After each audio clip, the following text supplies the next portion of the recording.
প্রতিটা ঢাকাইয়াদের, বিশেষ করে আদি ঢাকাইয়াদের হৃদয়ে রক্তক্ষরণ হচ্ছে। আপনারা জানেন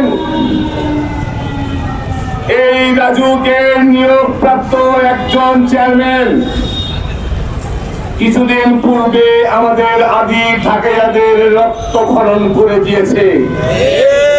প্রতিটি ঢাকাইয়া আজকে রাজপথে নামতে বাধ্য হয়েছে।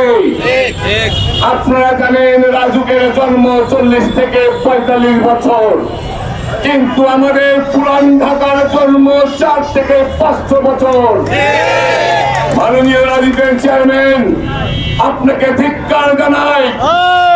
ঢাকাইয়াদের নিয়ে কথা বলার আগে আপনার নিজের সার্টিফিকেটটা যাচাই করা উচিত ছিল। এই সার্টিফিকেট কি কর্তৃক সনদপ্রাপ্ত? আমাদের সন্দেহ আছে আপনি 2 নম্বরের সার্টিফিকেট নিয়ে কেন বসে আছেন?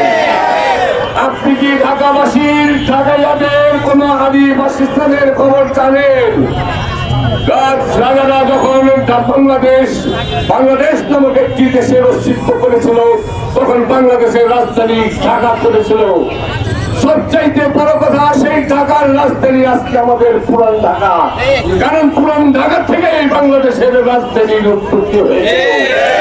সেই পুরান ঢাকার উপরে, সেই পুরান ঢাকার মানুষের হৃদয়ের উপরে আপনি যে আঘাত করেছেন, আমি ঢাকা সমিতির একজন কর্মকর্তা হিসাবে, ঢাকাবাসীর একজন সদস্য হিসাবে, পুরান ঢাকা না আদি ঢাকার হিসাবে, আদি ঢাকাইয়া হিসাবে আপনার পদত্যাগ দাবি করছি।